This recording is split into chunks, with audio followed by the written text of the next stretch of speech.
You're listening to the Missionary Perspective Podcast with veteran missionaries Eric Johnson and Joshua Mead. We're glad you could join us. We trust this podcast will be both a blessing and a challenge as we relate topics in world evangelism from a missionary perspective. Now, here's Josh and Eric. All right, welcome to the Missionary Perspective Podcast. I'm down here in Georgia at Crooked Creek Baptist Church, and I'm with the Schrock family. You guys are on your way to the Ivory Coast, Côte d'Ivoire. Introduce yourselves, tell us about your family, and a little bit about where you're heading, and let's get into it. I want to learn a little bit about you. Yeah, sure. I'm Matthew Schrock, and I'm here with my wife, Susanna, and we have a little baby girl named Selah. Selah, like in the Psalms. Yes. And she's 15 months old right now, and we're expecting another one in December. We've had a great week down here, and you shared your testimony last night, mm-hmm. and let's just share with our listeners a little bit, share your background, where you grew up, how did you when did you sense the call to missions? How did you choose Côte d'Ivoire? Then your wife, of course, can share a little bit about her upbringing, and which is a lot different than your upbringing. So right, sure. So I have a little bit different background than maybe the average American because my parents grew up in the old order Amish community, and they were raised, in Northeast Missouri in a community where they weren't allowed to have cars or electricity or anything like that, and drove horses and buggies.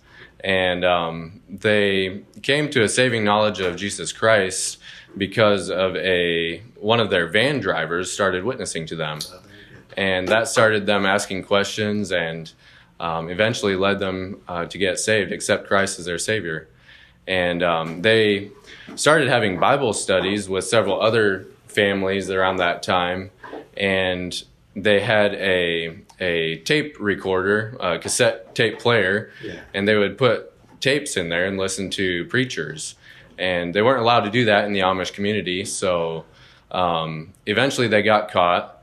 And when the Amish people found them doing that, they said either you change your beliefs or you're going to get excommunicated. And so my parents, of course, couldn't go back on what they'd learned in the scriptures, and they weren't looking to leave the Amish, but the Amish kicked them out because of their beliefs. And eventually, soon after that, they found a Baptist church because that was what they saw that lined up the closest with what they saw in the Bible, and started going to a Baptist church.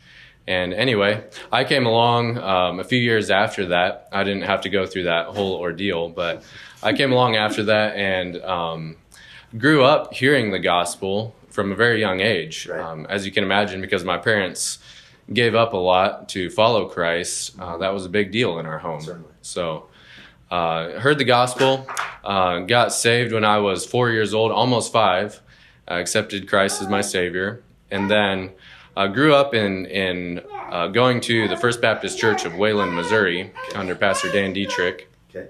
And then when I was a teenager, I took a missions trip when I was 14 years old to visit my brother, who was a missionary in Brazil. Yeah.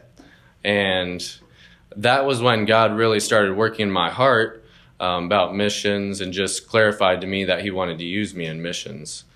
So I knew that through my teen years, and then I went to college at Ambassador Baptist College, and it took me a couple years to really, I guess I should rephrase that.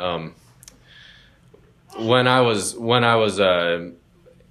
in my later teen years, I decided I wanted to go into the military. Okay. But I have a great appreciation for our military, but the problem was that wasn't God's will for my life. Right. And God made it very clear to me that wasn't what he wanted me to do. And eventually led me back to missions, and I realized that God wanted to use me in missions. Right. When I was in my junior year of college, I took a trip to the Ivory Coast, West Africa, where my wife is from, And the purpose of that trip was basically to ask my future father-in-law if I could marry her. And I had wanted to be a missionary in some country in Africa, and I just wasn't sure what country. Right. And during our time in the Ivory Coast, that trip, she's good. She's good. She's fine.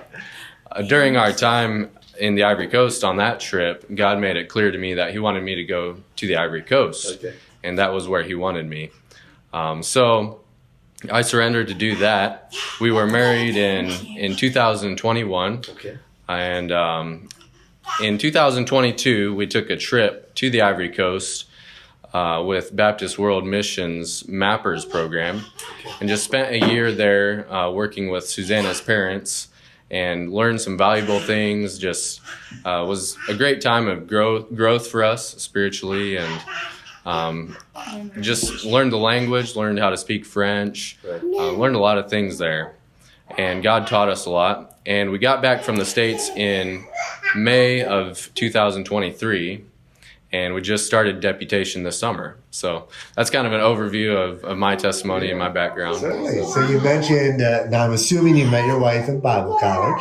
Mm-hmm. You didn't just randomly go to Ivory Coast and ask to marry a girl there. Very good. Right. So she grew up in Côte d'Ivoire. You grew up in Ivory Coast. Tell us a little bit about that. Your parents were missionaries there, I assume. So I was born in the Ivory Coast. I'm the fifth of 12 children. Wow. There's 6 boys, 6 girls. And I got saved when I was 5. I grew up hearing the gospel, hearing the Bible preached. Yeah. Both of my parents were also missionary kids. My dad, he was born in Nigeria. He grew up in Ghana, and my mom was born and raised in Liberia. So they both grew up in Africa, met in Bible college, and then they came back to Liberia to minister. But during the wars, they had to evacuate, and that's when they saw the need in the Ivory Coast. Mm-hmm. And so that's when they moved their ministry to the Ivory Coast and really focused on just the French ministries there. Right. So that's where I was born. When I was 5, my dad was telling the story of Noah and the ark. And we were having evening devotions, and he was just talking about how the world was wicked and God was going to judge the world. And I realized even as a 5-year-old that had I been alive during that time, I would not have been on the ark. I would have been one of those people left out. And so I did not sleep well that night. I think it was about 2 days later, I was still thinking about that. And I was talking with my older brother, and he just explained to me how I could be sure I was going to heaven. And he knew John 3:16. He knew a few verses in Romans. I think I was 5. He was probably only about 9. But he just told me those verses and how I could be sure. And I believed it, and I prayed, and I asked Jesus to save me.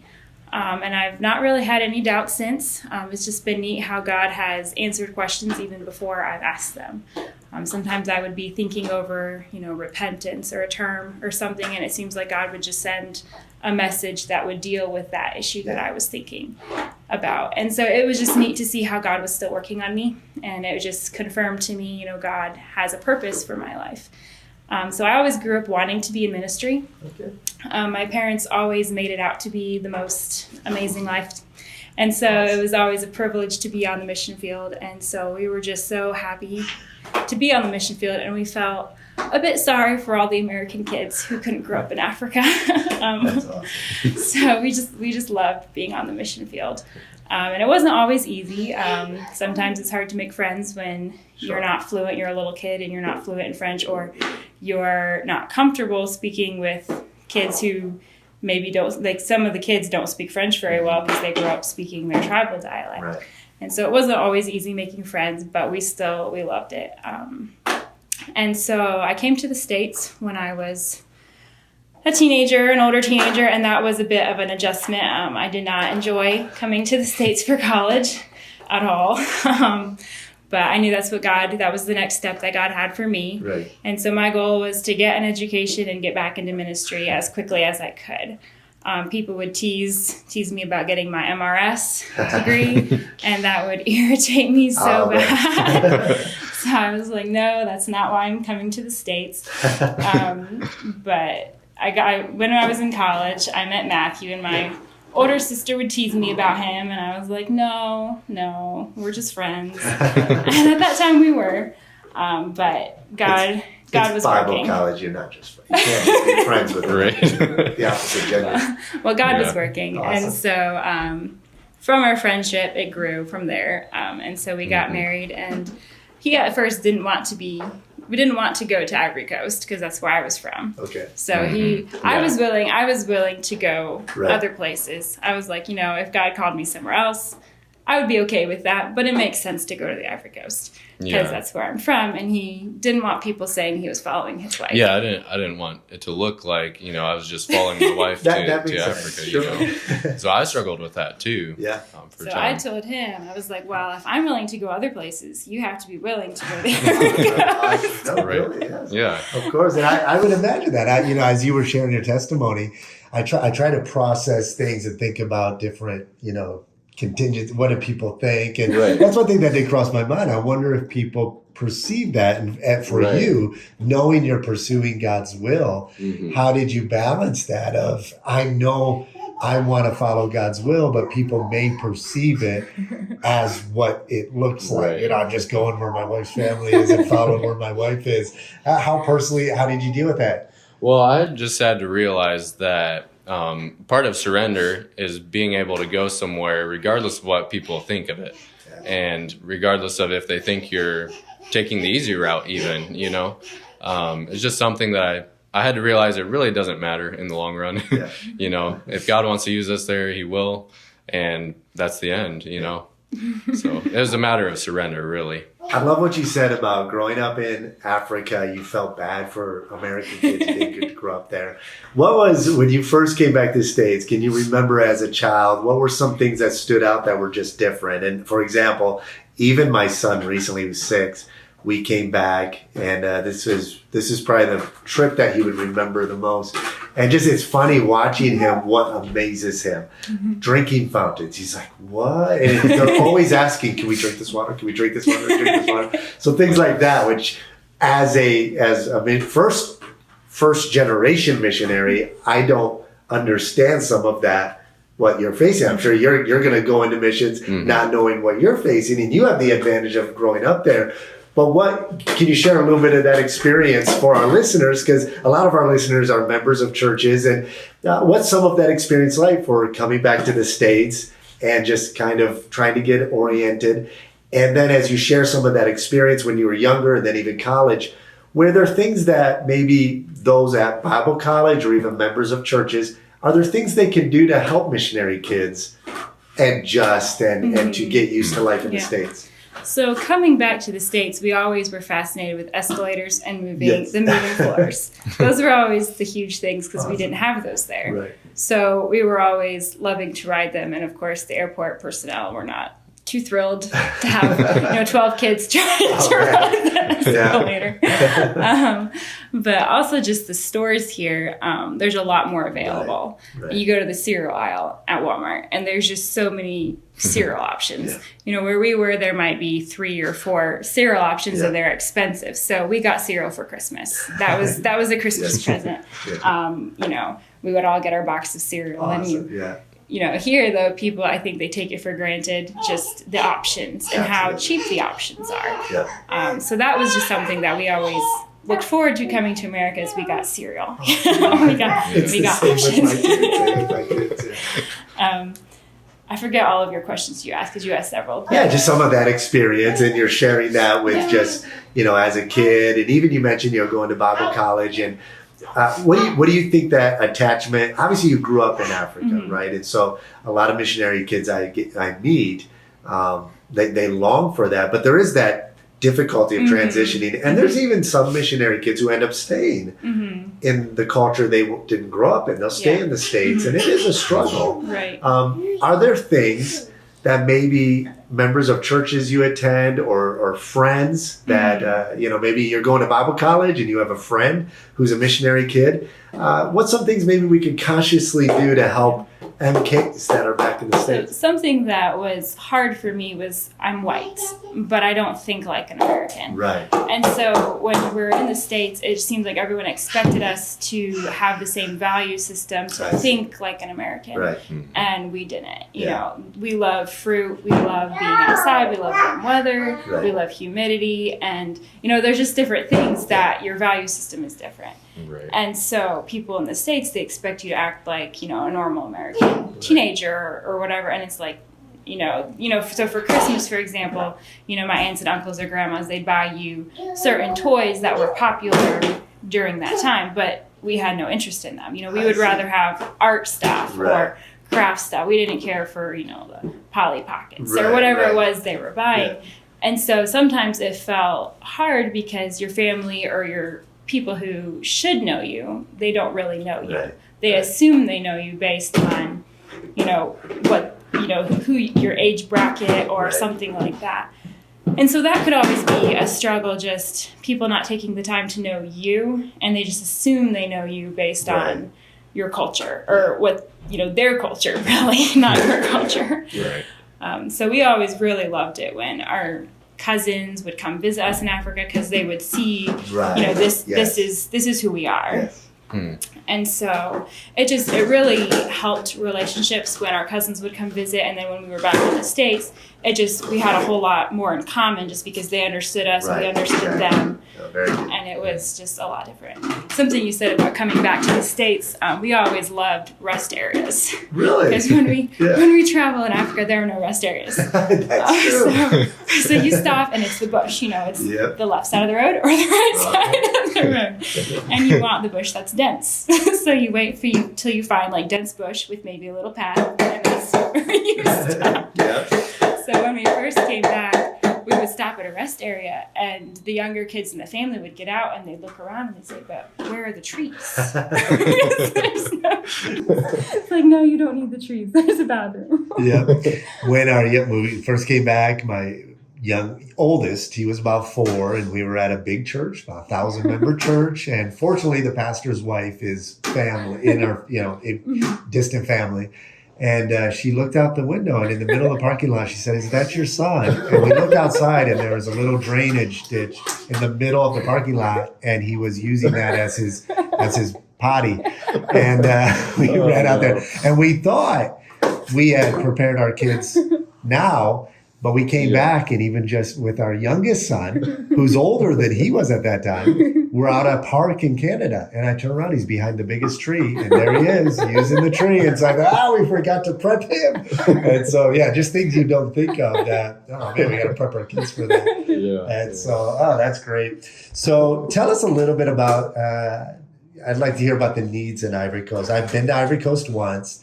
I love the people there. People are very welcoming. Easy to converse with, which is what I love about African culture, is the sense of community, the openness. Tell us a little bit about the need there. But before we get there, I'd like to hear kind of what Ivory Coast, having grown up there, how do people receive you? Do they look at you as being, you are Ivorian, once they find out you understand the culture and you think like them? Or is there always a little bit of, you're one of us, but you're not because you are white?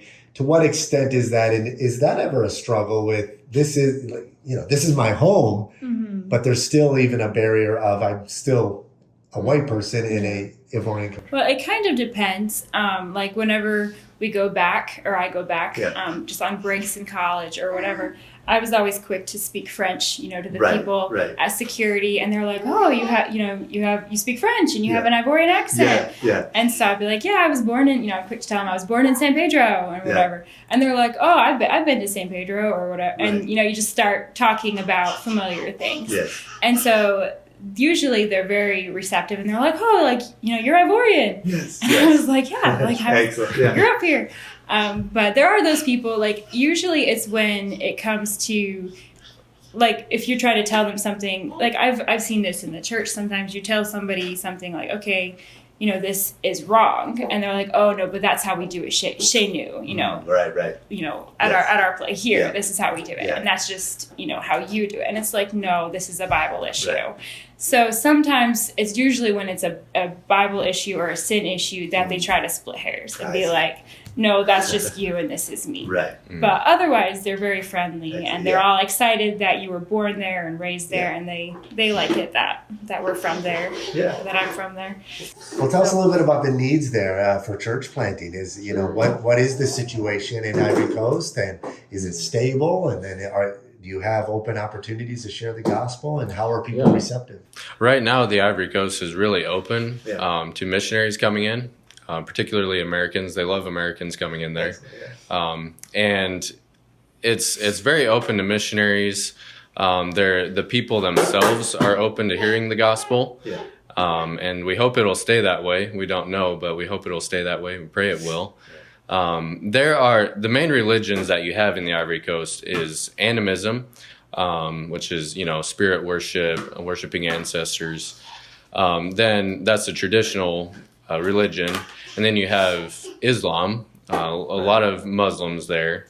And they're not the radical Muslims that you might have in some more northern countries, but they're pretty peaceful for the most part there. We do have a lot of Muslims. You also have a huge presence of the charismatic movement.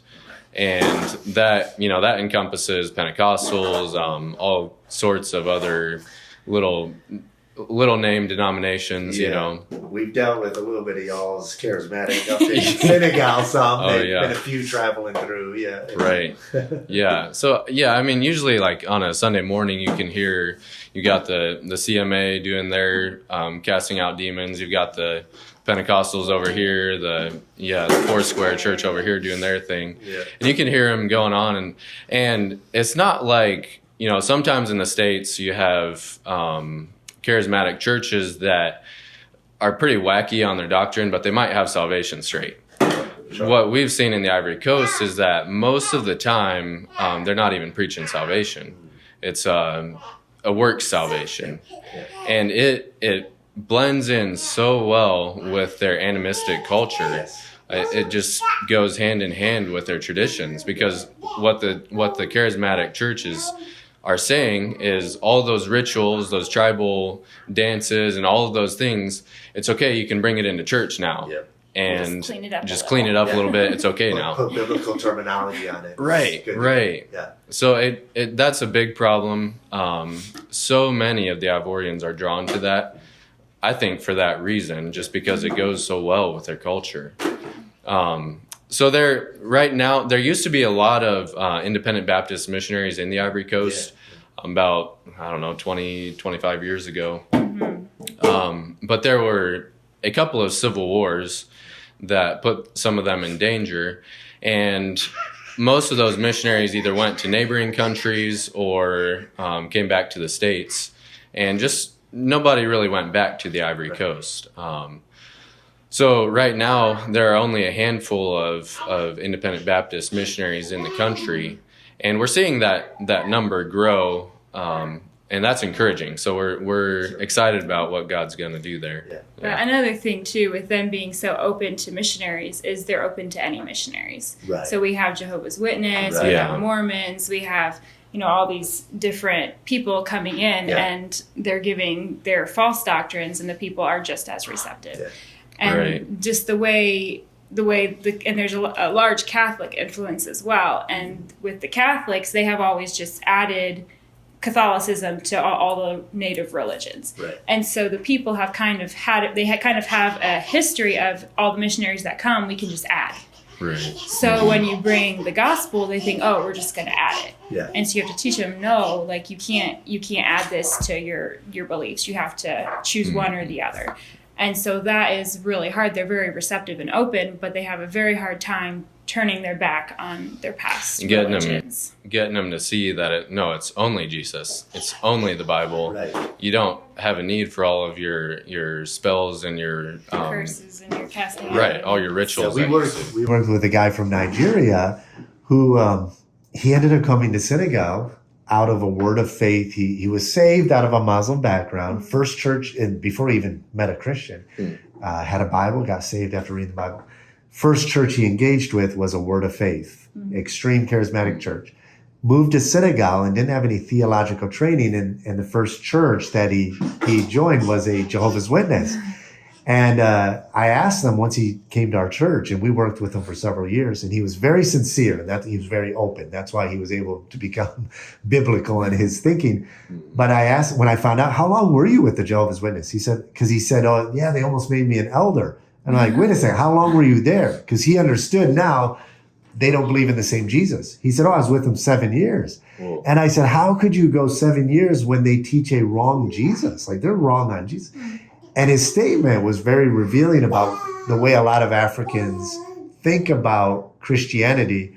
He said, well, if anybody claims Jesus, who am I to say that I'm not going to judge them, I'm going to accept them because they claim Jesus? I said, no, it's the opposite. If somebody claims to be a follower of Jesus, you have to put them to the test. And the scripture on the test. So what are some of the ways that, that you would initially engage with those who, for church planting, you do your services, maybe hold big meetings.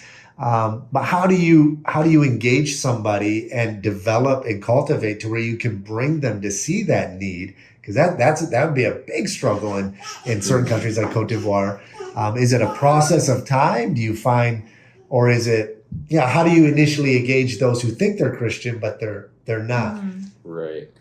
Well, again, I have not started a church. Right. So your wife maybe can answer some of that. What your parents have done, but even in the short time. And I want you to talk in a minute a little bit about the year program you did. I'm very interested in that. But your question is basically like how. Yeah. Like okay, let's look at it this way. When you go, what are some of the methods of church planting that you'll implement when you go? Sure. You're in an area maybe where are you going to plant a church, and how many are there a lot of churches around? And then how do you plan on engaging those who are unchurched, or maybe they're in a church but they're in the wrong church? So the region of the country that we're planning on going to is the region of Ma. It's spelled like man, but you leave off the N, so it's Ma. But that area of the country specifically has only one or two independent Baptist churches that I know of. Right. And we visited with that native pastor there and learned a lot from him. But what we've heard from other people in the country is that the people of that part of the country like the things, they love the things of God, but they don't know anything about God. And they're very religious, but they don't know anything about God. Yeah. So the challenge there will probably be just, in a way, helping them relearn what they've already learned about Jesus, if that makes sense. Because some of them have heard stuff from charismatic churches, from Jehovah's Witness, from all these other religions, but it's not the truth. It's not what the Bible says. We have to basically, hopefully, re-educate them on what the Bible actually says about Jesus. Right. So. No, that's good. Yeah. There is also a growing cult that's originating in the Ivory Coast. Yes. I don't know if you've heard of this. Philippe. Yes. Mm-hmm. So we have seen some problems with that, especially amongst the younger guys. Yeah. Mm-hmm. They seem to like his teaching. We've engaged them in Senegal, and they're very militant. Mm-hmm. Malik did our lead pastor did an entire series on who is Castle Philippe, because they started a church in our capital. Okay. And those guys, man, they are militant, and it is sad. But how he's got such growth, it's insane. But so that's the in the African. I'm sure you've seen this, and in the African culture, and it's true in a lot of cultures.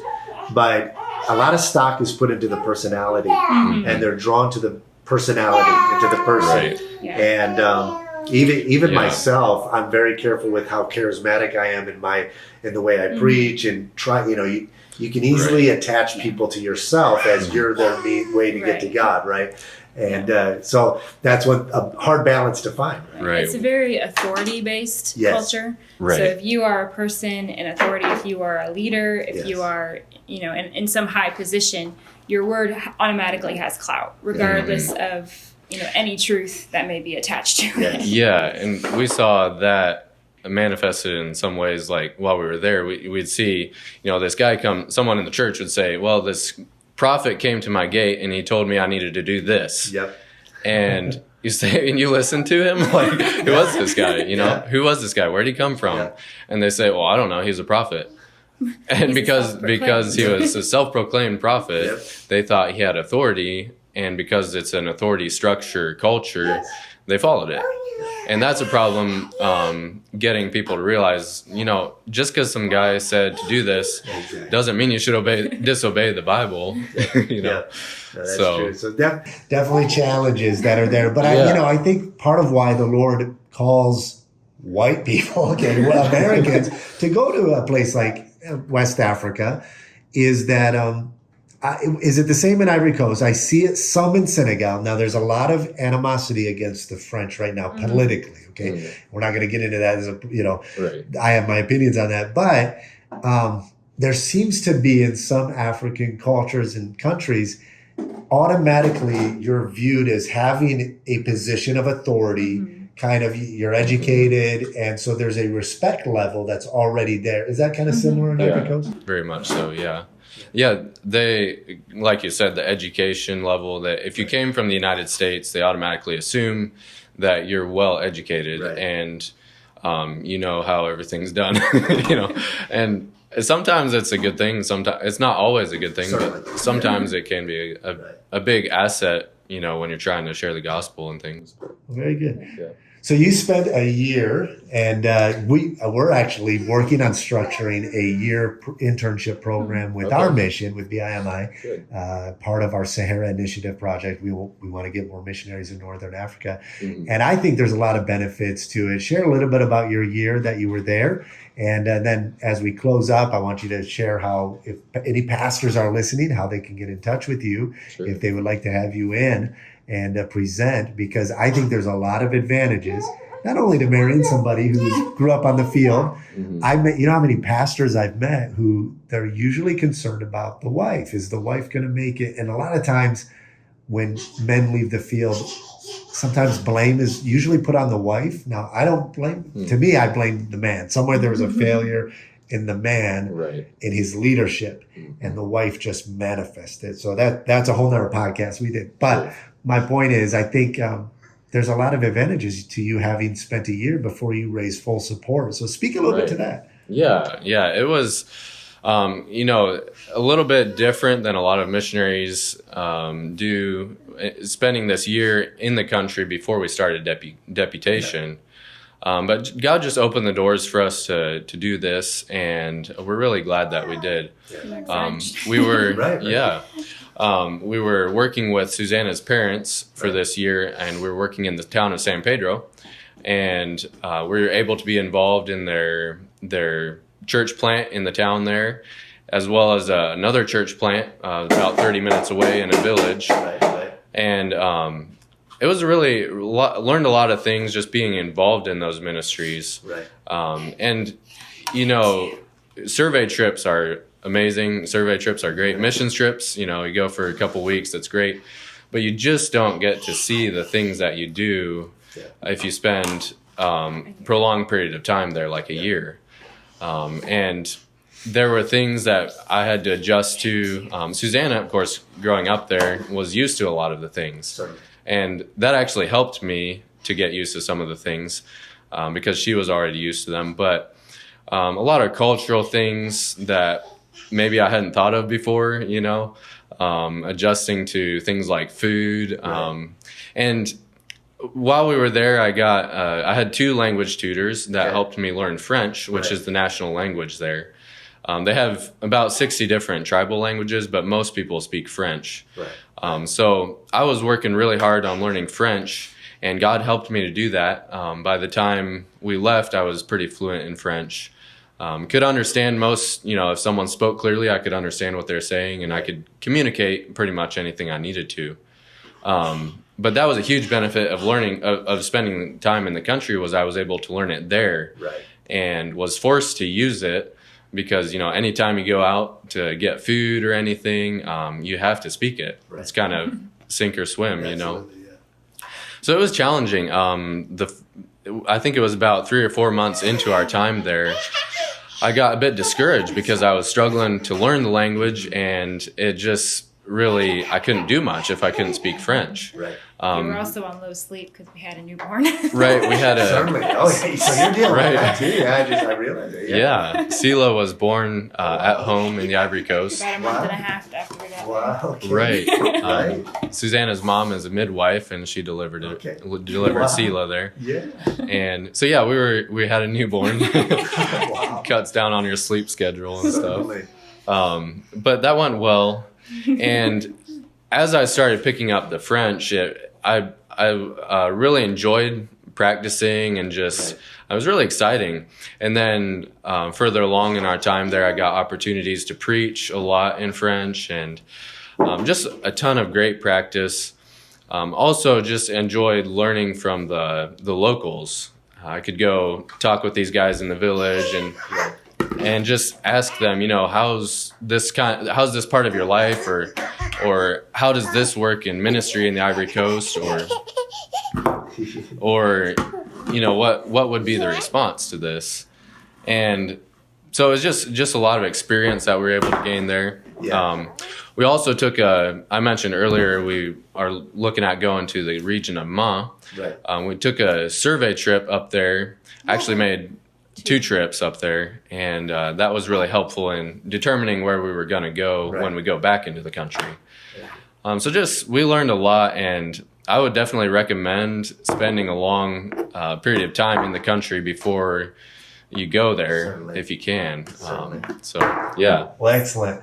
Well, thank you so much for taking your time. And I've enjoyed this conversation and learning about what God is leading you guys to do. Sure. If there's a pastor listening out there, you're looking for a missionary to Africa, Ivory Coast, I highly recommend the Schrocks. How would we get in touch with you if we were to contact you to have you in for a meeting? Sure. Our website is gospelinafrica.com. Okay. And all of our contact information and our sending church mission board and all that's on there. So Excellent, excellent. Well, thank you so much, guys. We will be praying for you, our listeners. I hope you'll be praying for the Schrock family as they raise their support. And we look forward, maybe in the future, I want to come back down to Ivory Coast and definitely will connect with you guys on the field sometime. yeah, thank you for having us. Thank you. Say goodbye. Bye-bye. Thanks so much. Thank you. Bye-bye.